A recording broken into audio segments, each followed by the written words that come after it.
This weekend, man, it's going to be huge in football. We got 5 straight days of playoff football between college football and the NFL, starting with the semifinals of the college football playoff, starting with Orange Bowl on Thursday, Notre Dame and Penn State. We're actually going to split on this pick. I'm going with Penn State.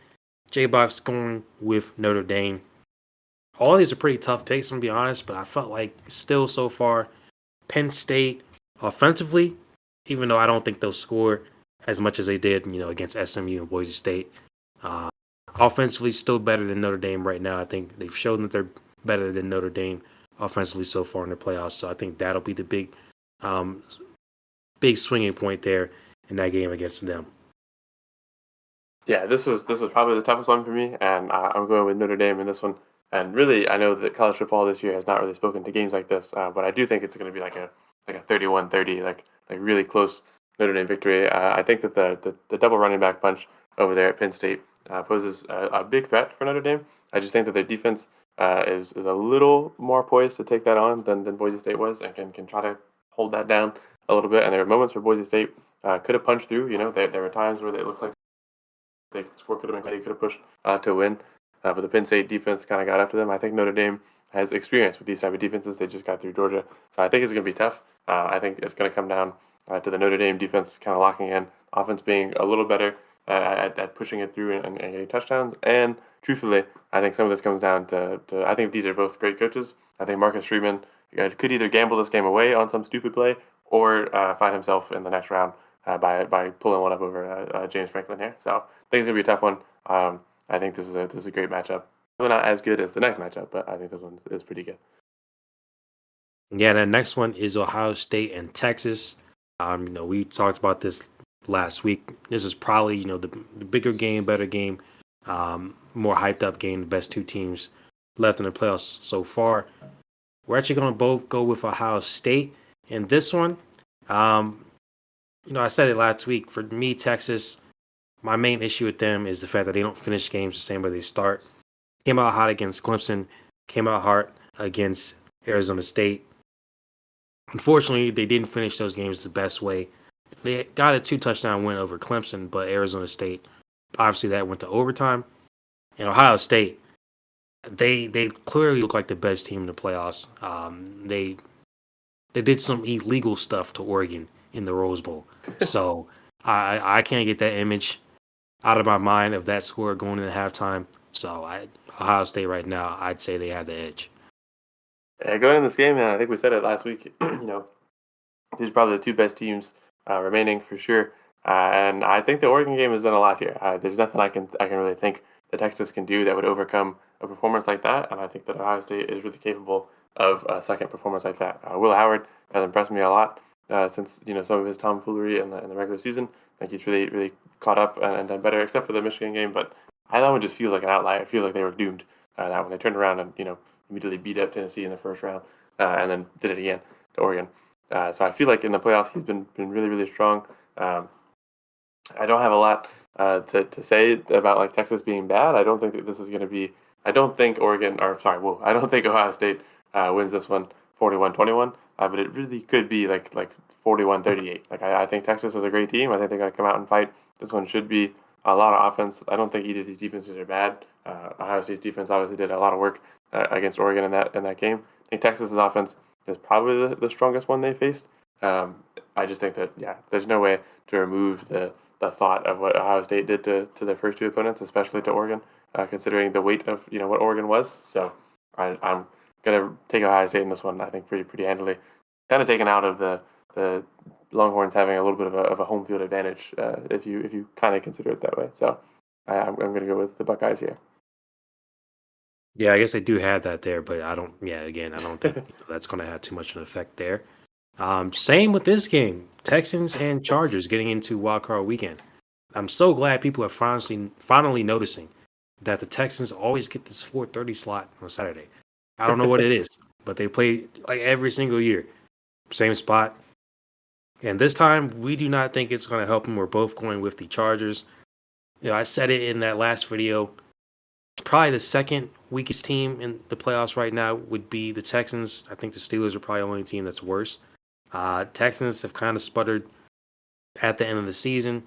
CJ Stroud, kind of in a slump, but also, receivers have been injured. The whole line has been awful. But, in the last couple games against pretty good competition, they weren't the best, especially against Baltimore. Chargers, on the other hand, some ups and downs, but, at their absolute best, I think Chargers right now still better. Get the win on the road, move on.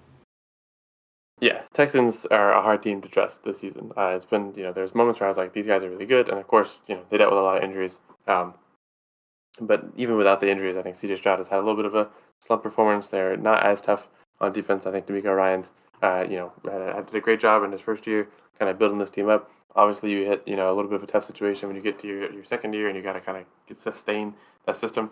Made the playoffs, won the division. Nothing wrong with that. I think they're a good team. I just think that they're not quite as poised as the Chargers are. And Chargers are the lower seed. They have a better record by a game. They're a little more consistent. They have some pretty rough losses. That Tampa Bay loss in their last five is definitely, it sticks out a little bit of an eyesore. But I think they've offensively have been pretty good. Justin Herbert has played mostly well. I've seen a lot of things with him in the O-line. Not quite always agreeing, but despite that, they've still come out and put on some really good performances. Lamb McConkey has been a great rookie addition there. J.K. Dobbins has been phenomenal with while his legs are actually working for him. Texans, I think are a good team. I just think that with the injuries and with everything going on, Chargers are going to come in and steal this one in Houston and move on. Hey, man, we've all seen that clip of Peyton Manning and Jeff Saturday about to kill each other on the sideline. So, look, not saying Justin Herbert's anywhere like close to Peyton. He's an all-timer. I get that. But Yeah. just making the point, like, look, sometimes you got to be a leader. Yeah. Sometimes you got to be that dog. So Yeah. it is what it is. And Ravens Steelers, on one hand, I was kind of hyped. Like, all right, we got Ravens Steelers in the playoffs. They played in the AFC Championship game back in 2008. So you would think it would be a good battle, but I'm just sick and tired of seeing the Steelers and these just god awful offenses can't move the ball, getting first rounded every single year. And we both agree it's going to happen again. Ravens should beat the Steelers, and they just beat them a couple weeks ago, right before Christmas, 34-17.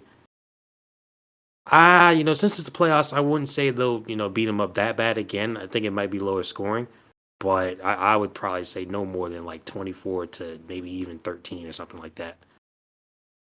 This game's going to be interesting to watch, I think, for the Ravens to see, how well does Justin Tucker do now that we're back in the playoffs? How well do Derrick Henry and Lamar really mesh here as we get to this playoff environment? And I considered, we were making these picks, I thought a little bit about the Steelers, but I think I was really thinking about the earlier season Steelers, maybe like the right after Russ took over Steelers.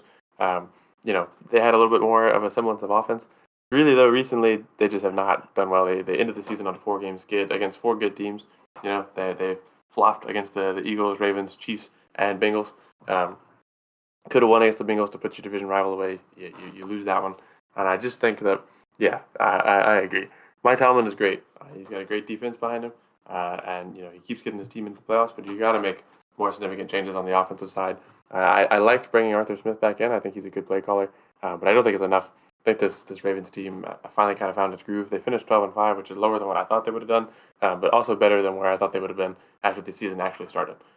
So I'm going to take the Ravens here. Steelers just don't feel like they're ready for this, and I think it's going to be another first round day. At least this one would be a fun little primetime game with two teams that hate each other, but I don't think the Steelers get past this. Yeah, we're moving to a matchup that would have been pretty darn good, in the 90s. Hopefully, it'll be good right now. Bills and Broncos. Both want to pick the Bills. We just talked about the Broncos, beating up the Chiefs this past weekend. Chiefs didn't even muster 100 yards of offense. Obviously, with all the backups and third stringers in there, still kind of rough. Broncos are obviously not 40 points better than the Chiefs, but I think this one will be closer than most people will think. Picking the Bills, but I think your main thing is, trying to stop Josh Allen. That's going to be your big job in this one. And even with that running game for the Bills, I just don't. Even if you try to contain, that running game, like Josh Allen's going to go out and do his thing as he has all season. And as great as Bo Nix has been as a rookie this year, don't think the Broncos are really a match on offense. So Bills should take this one. Yeah, I think this is like tier two on what the Bills probably wanted, right? Like you could get the Dolphins in if the Broncos lose and the Dolphins win, and then you probably get to face your injured division rival and handle them in the cold weather as usual. Or if the Broncos also lose, you end up facing like Joe Burrow in the first round. Definitely not something Bills probably wanted to do. So get the Broncos. Going to be tough. I think the Broncos defense is going to make this a close game. I do think I agree. People might expect this to be a big blowout, and maybe it will be, but I really think that the Broncos defense and their offense are going to be a little feistier. I think they're going to make it a tough one on the Bills, but I do think that the Bills, I mean, the Broncos are one of the best defenses in the NFL this year, but I still don't think they can really contain Josh Allen, James Cook, and his army of receivers that have all meshed really well. Khalil Shakir is leading them in receiving yards, but I mean, the question before the season was who's Josh going to throw to, and apparently almost everyone, and it's worked out pretty well. But the run game has been great, so I just think that the Broncos are going to give us a really fun first round performance, but probably be going home. Yeah, and speaking of teams going home in the first round, the other 2-7 game, Packers and Eagles. Now, of course, the Packers last year they finished with the 7 seed, went to Dallas, beat Dallas, from pillar to post. I don't think that's going to happen this year. The Eagles, my only concern, like Jalen Hurts, I'm not sure if he's still in concussion protocol. I think he was, like when we last checked, maybe yesterday. Um, I would assume by the time the game happens, he'll be fine, ready to go. The rest of the guys should be rested. Saquon, obviously, since he didn't get the chance to break the record of Eric Dickerson. I think the Eagles should take this one pretty easily. Um, they beat him early in the season, and the Packers, not the greatest last week. They lost to the Bears, a game that they, really shouldn't have lost because they were trying to win to get a higher seed. And when you really look at the Packers over this season, most impressive wins are what against Houston, by a couple points. They lost both games to Minnesota, lost both games to Detroit. As good of a season as the Packers have had, I just don't think they're in that upper tier of playoff teams in the NFC. Eagles should take this. Yeah, I mean, you come into the season, you switch quarterbacks a time or two. You kind of I think you've overperformed if you're the Packers this season. I don't think that's a bad thing. I think like maybe you hold on to this and this division stays really strong for the next few years. And this is going to be a close game. I do think the Packers will fight. The first game when these two teams faced each other was close. It was all the way back in week one down in Brazil, but it was still a pretty good game, and the Packers I think got better as the season went on from there. So I do think there's a shot that the Packers could steal this one, but I do think that if Jalen Hurts is healthy, the Eagles have been on that roll. They lost to Washington in a thriller with their backup quarterback in, so I think that they've just been firmly one of the better teams in football with Saquon there. Even without Jalen Hurts, Saquon might be too much of a problem for the Packers, but I wouldn't expect the Packers to go down without a fight. I think both of these 7 seeds are really fun, really feisty football teams. But I do think that they're both doomed here in this first round. Now, sticking with the NFC, of course, we're going to move to the NFC South Division champs, the Bucks, facing off against the Commanders. So the Commanders making the playoffs for the first time, I think, in about 5 years now. Bucks won the division for the fourth year in a row, at least eclipsed 8-9 wins, and actually won the division this time. Um, we're actually going to split on this one. So I was thinking about going with the Commanders. I thought on it some more. I'm going with the Bucks. J-Boss going with the Commanders. For me, it's just kind of the fact that the Bucks have been in the playoffs again. They've been in the past 5 years now, won 4 division titles. They've had that experience. They beat the Eagles last year. We're in the Super Bowl, with Tom Brady back in 2020. Like, this team has the experience that Washington just doesn't really have. And as great as Washington has been this year, you know, Washington did lose to them week one, and the Bucks. That first month of the season, when you look at who they beat Washington, they beat Detroit, beat Philly. Now, September football, I don't know how much it really matters in the grand scheme of things, but they do have some impressive wins.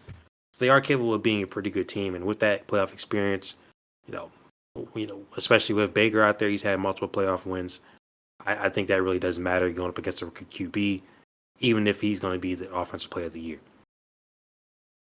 Yeah, this one is certainly tough, and the Buccaneers are a scary team to pick against because on one hand you can beat the Panthers, 48-14. On the other hand, you can beat them 26-23 in overtime.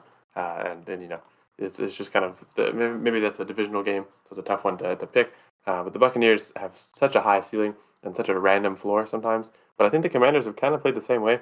They either play like lights out offense or they play games really close. They went up, looked like they were going to crush the Saints a few weeks ago. Next thing you know, they only won by a point because the Saints made a business decision at the end that didn't entirely work out in their favor. So this is a tough one. But I think the Commanders might just catch the Bucks by surprise here. I think that Jaden Daniels and Terry McLaurin are going to come in and be a pretty tough duo to hold down. And the Bucks defense has not been my favorite defense this season. They haven't been the strongest. I think this one's going to be really close. Whichever team wins, I'm going to say the Commanders win it probably by a field goal. But I also think that if the Bucks won, they'd probably win by a field goal. I wouldn't be surprised if this one went into overtime. I think that these are just two kind of electric offenses and solid defenses. And I think that the Commanders, they don't have the experience. I don't know if they would make it much further than this round. But I feel like that Jaden Daniels can come in and power this team through with one more electric performance. And I think we'll get a really classic shootout here between Daniels and Mayfield. Yeah, definitely should be a good one Sunday night. And then Monday night, last game, Vikings and the Rams. We're both going to pick the Vikings, but I would say this is the pick that I'm the least confident in. And I'm not going to overreact to what we saw against Detroit on Sunday night. Detroit's obviously, the best team in the NFC. A lot of people think best team in the NFL. So that's fair. Like that defense, even with all those guys missing, they're still great. My thing is, like, I think the Vikings, they kind of understand, like, all right, you cannot come out against the Rams the same way you did against the Lions. Sam Darnold, even if he was under pressure all night, can't have these overthrows throwing to his receivers like they're, gods amongst men, 10, 12 feet tall out there. He's got to be a little bit more poised. This is his first playoff game against a Rams team who seems kind of slide to the playoffs, seems like every year now since they won the Super Bowl back in 21. This is a veteran team out there, especially Matt Stafford. He's a veteran QB. This isn't a team that you can take lightly, but I still think Vikings, knowing that they put their worst football behind them, then they come out and play like they did for most of the season, get the win. Yeah, I think this is a trap game for the Vikings. I think it's a trap that they'll get out of, but I do think it's going to be really tough. This Rams team keeps getting to the playoffs. They keep finding ways to make themselves known. It's going to be, they get to play over there at their spot, and the Vikings have got to, really work against that. We've seen, that can be a tough environment. The Vikings have been a great team all season. They just keep playing games unnecessarily close sometimes, right? Like you beat the Seahawks 27-24, you beat the Packers 27-25. In that Packers game especially, you let them really run up until you finally decide, like, whoa, we don't want to do that. We'll lock back in here. And then at the same time, they've blown a lot of teams out. Falcons aren't the best team, but they beat them 42-21, kind of shut that down. And their defense is really good. So I think that the Rams pose an offensive threat for sure. But Brian Flores and that Vikings defense have been the best part. Offense has also been really solid. I'm interested to see what Darnold will do in his first playoff game, especially against a more seasoned team. Like, I mean, obviously, Kyron Williams and Puka Nacua don't have the experience with Stafford, and some of those other guys were there when they got that one in 2021. So I think it'll be interesting, but I do think that the Vikings will find their footing here and power through this round. Maybe they falter in the next round, but I do think they're a good enough team with a good enough defense and a solid enough offense to show that, hey, we're 14-3 for a reason. Maybe our last loss was really ugly, but we deserve to be here and we deserve to be, further along in these playoffs as well.